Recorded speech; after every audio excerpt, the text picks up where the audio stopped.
Nos acercamos a las elecciones norteamericanas y la campaña se pone cada vez más interesante.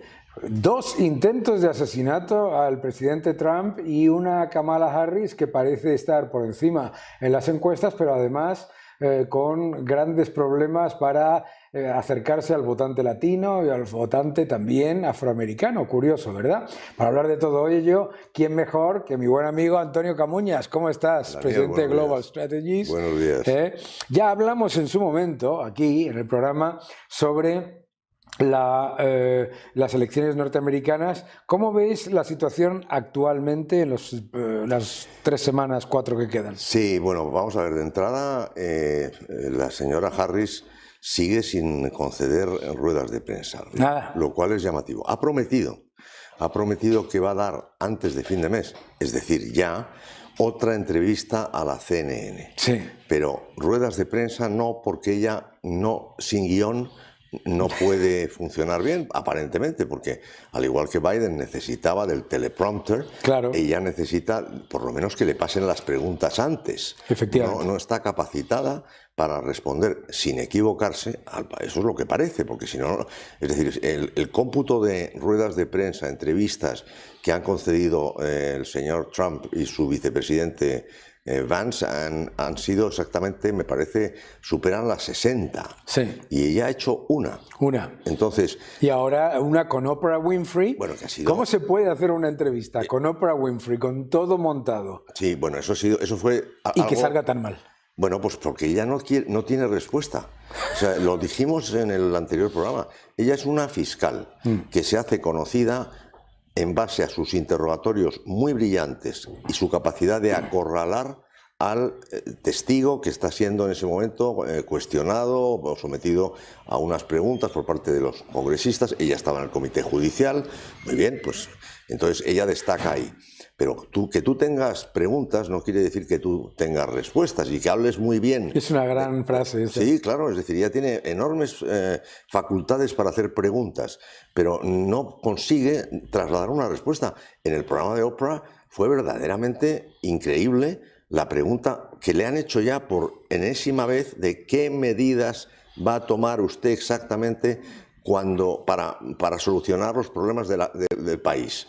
Y entonces ella empieza con una cantinela aprendida de soy una chica de clase media y entonces lo que hay que hacer es que los sueños de los norteamericanos vuelvan a renacer. Somos un país de esperanza, somos un país de ilusión, no podemos frustrar las expectativas. Pero oiga, ¿cómo no va a frustrar usted las expectativas?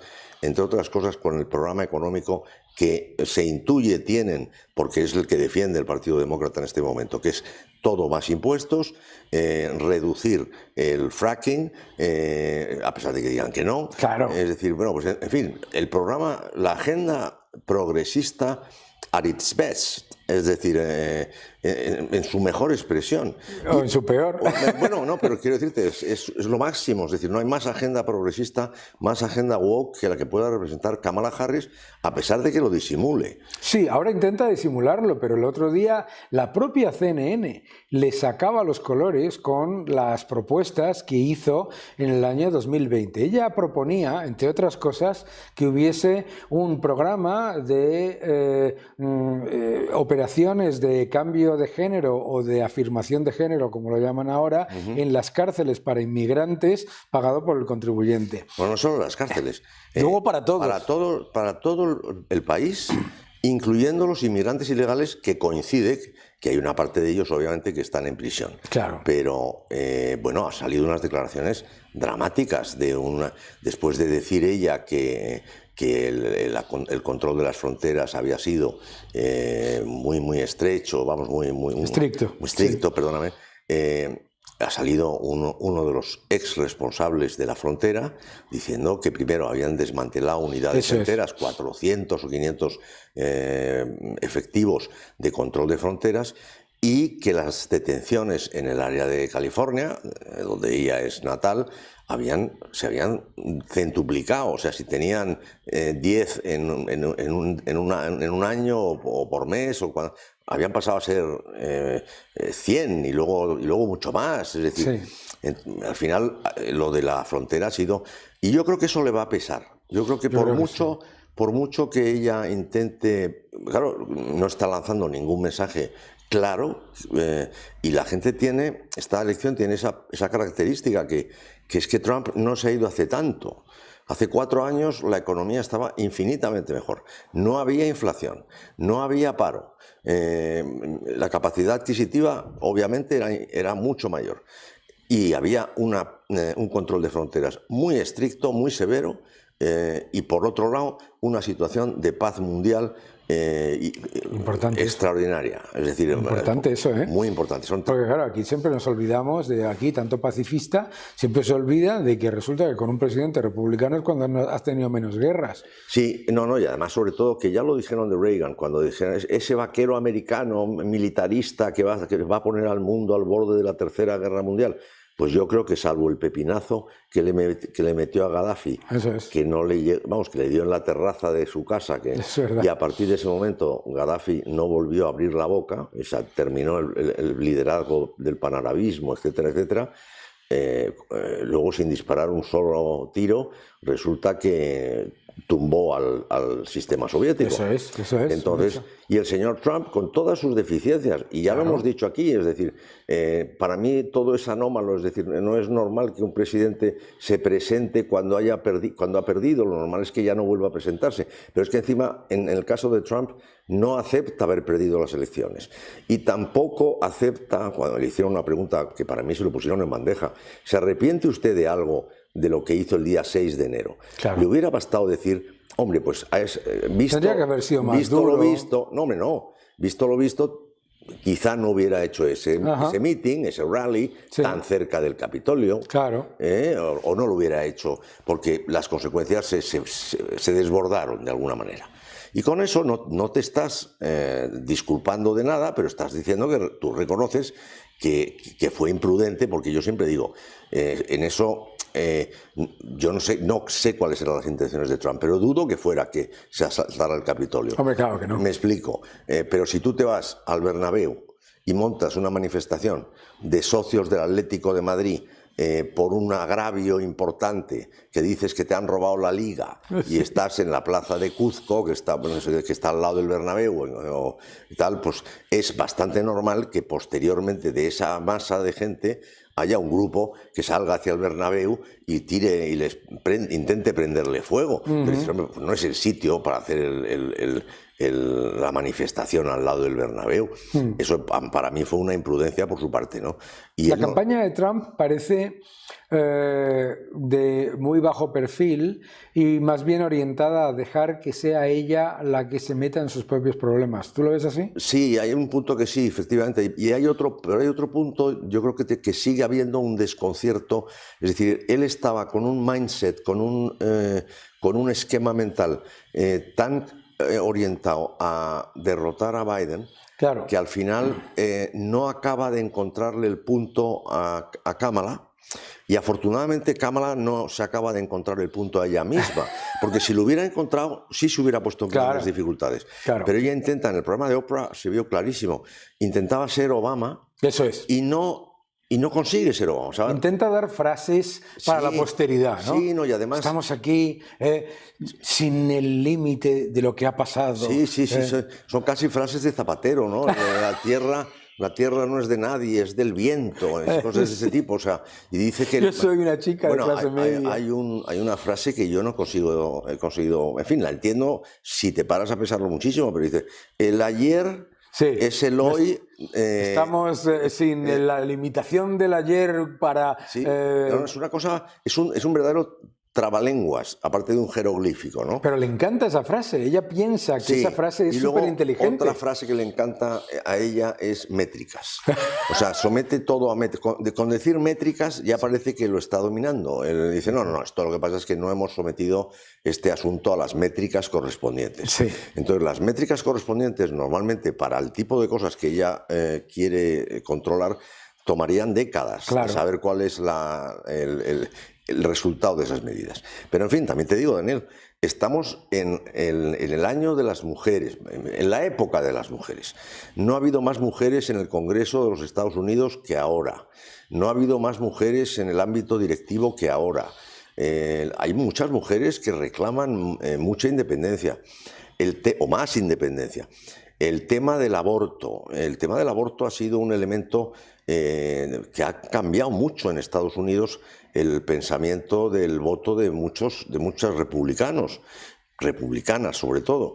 Es decir, se ha asumido que el aborto es un derecho. Ya. Entonces, lo que ha dicho el Supremo es simplemente que no es un derecho constitucional, que lo pueden aplicar los distintos estados, pero claro, que un derecho como tal, los derechos además no los otorgan los gobiernos, efectivamente, ni los tribunales. Es decir, los derechos vienen de fábrica. Es decir, el hombre tiene derechos en base a la dignidad humana que, entre otras cosas, los que somos creyentes sabemos que es porque hay una filiación divina, somos hijos de Dios, pero eso luego se ha traducido, en base a nuestra cultura judeocristiana, en una declaración de derechos del hombre que ha estado fundamentalmente ligada a la dignidad. Y el derecho a la vida ha sido el más importante, porque si no tienes derecho a la vida, no tienes ningún otro derecho.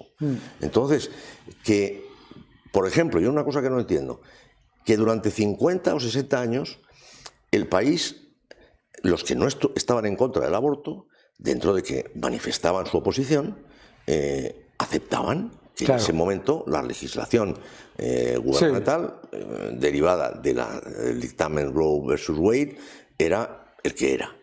Porque ellos no pueden aceptar que en un momento dado la sociedad se dé cuenta, piense, tome en consideración, sobre todo, reflexione, que quizás es un elemento que nos falta en todo esto, porque volvió a apelar Kamala en el debate a los casos más extremos para concitar la compasión del auditorio. La mujer violada, la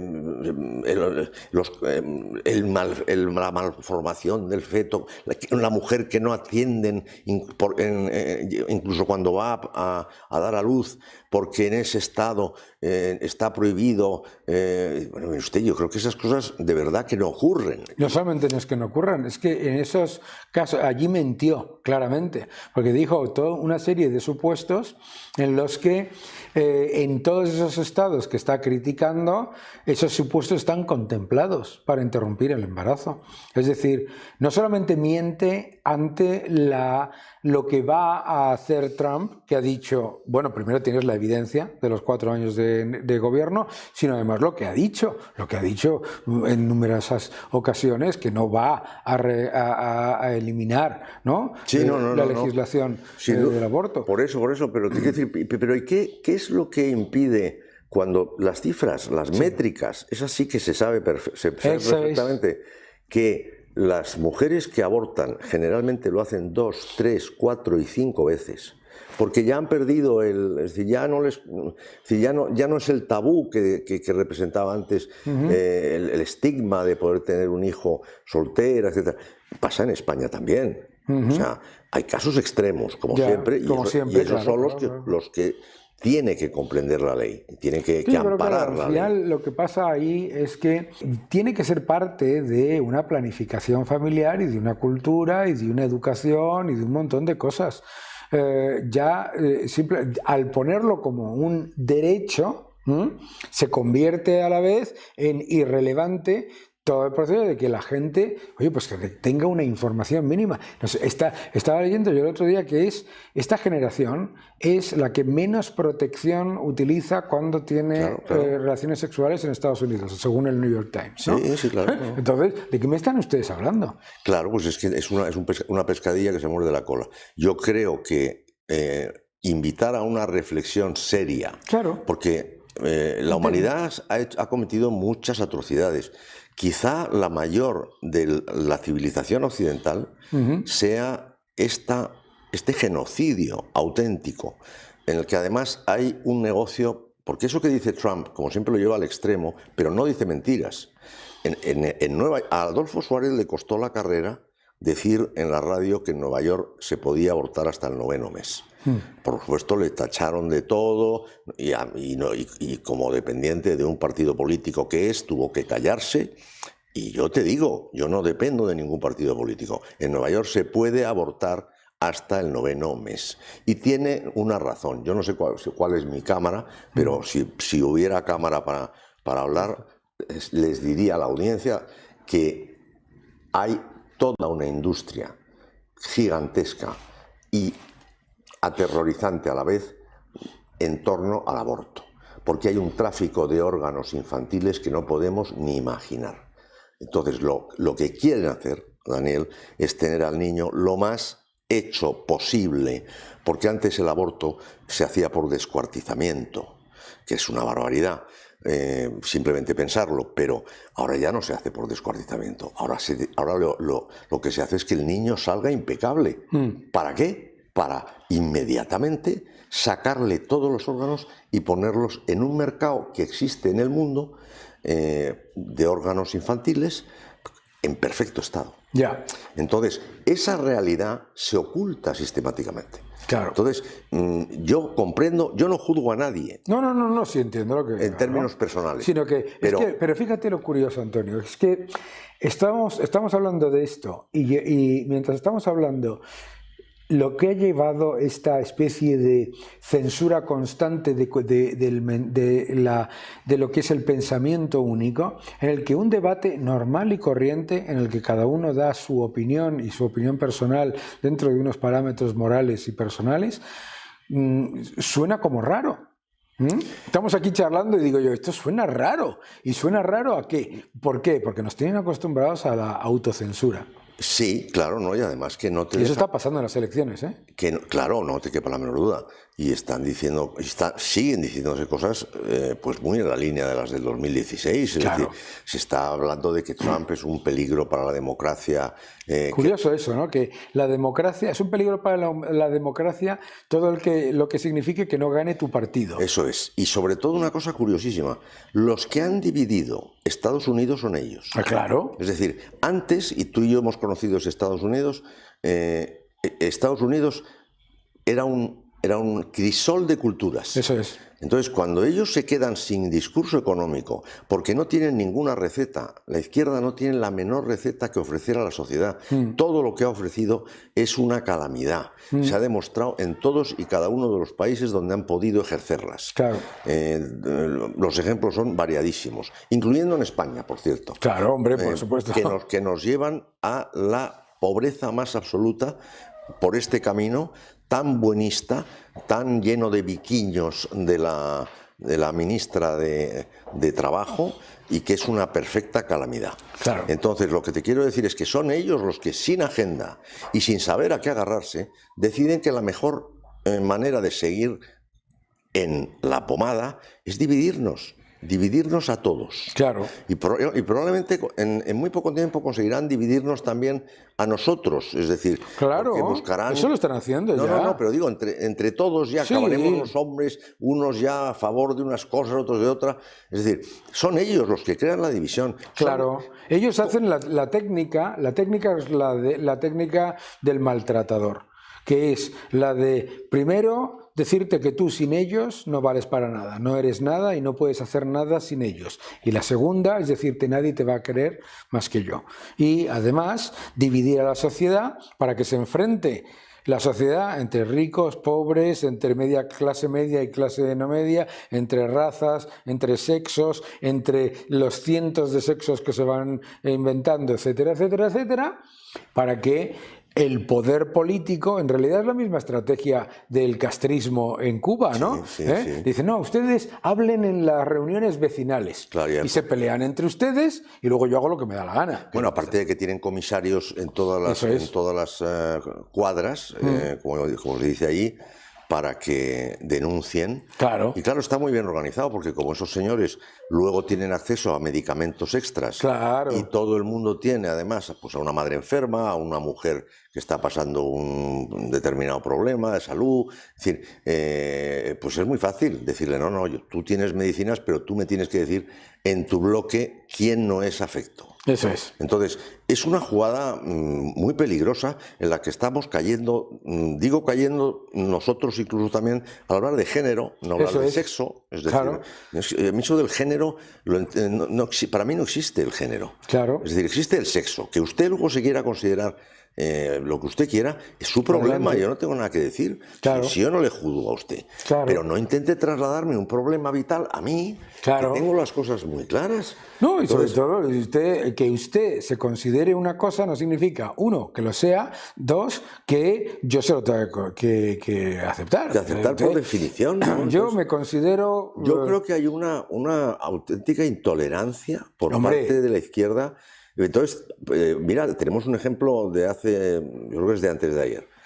Una de las personas que está bramando contra lo que ahora llaman la máquina del fango, los que esparcen el odio, es el mayor sembrador de odio que hemos conocido en la España contemporánea, que ha sido el señor Iglesias. Claro. Entonces, poniendo unos ejemplos, además... Él clama contra la máquina del fango cuando tiene un canal en el que se dedica todo el día a la desinformación, a la mentira y a la propaganda, y a la calumnia. Es algo... Ahora, también te voy a decir una cosa.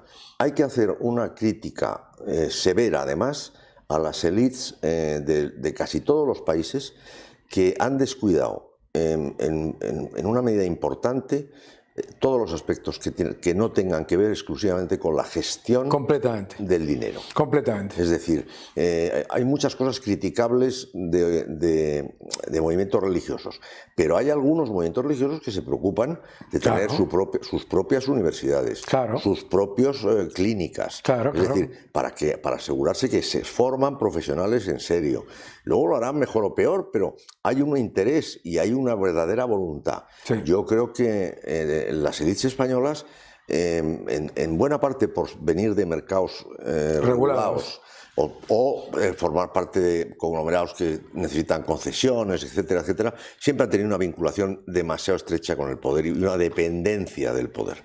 Pero eso no quita para que no, en el mundo entero en general y en Estados Unidos en particular, que es de lo que estamos hablando, se haya olvidado la parte moral, la parte de las convicciones, la parte de los principios. La idea de que no hay que dar la batalla cultural es una idiotez de tal calibre que solamente se le puede ocurrir a un tecnócrata.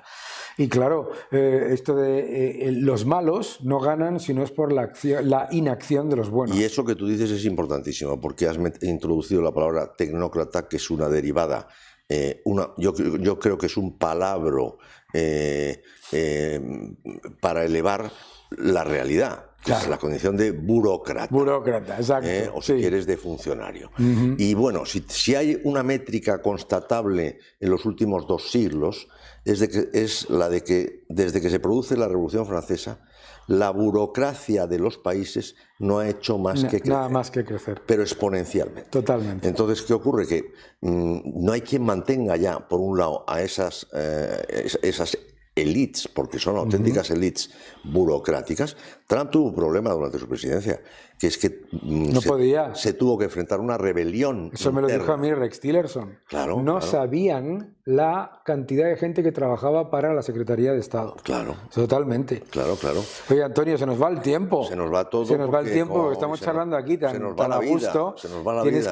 Tienes que volver. Eso estás obligado a volver. Quería primero felicitarte por la presidencia de Luxonomies, que es absolutamente clave y oye, que es un gran nombramiento y un lujo que te tengan a ti. Y bueno, ya sabes que estás en tu casa y que cuando quieras, pues aquí estás. Muchísimas gracias. Millones de gracias, Daniel. Gracias. A ti.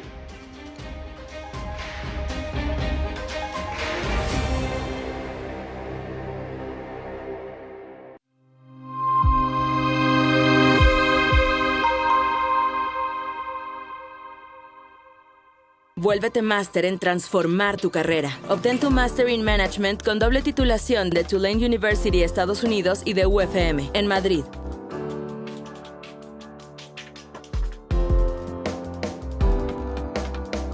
Open Call 2024. Aplica. Ven al Torreón. Estamos en El Pardo, un espacio único en plena naturaleza. Disfruta de momentos de desconexión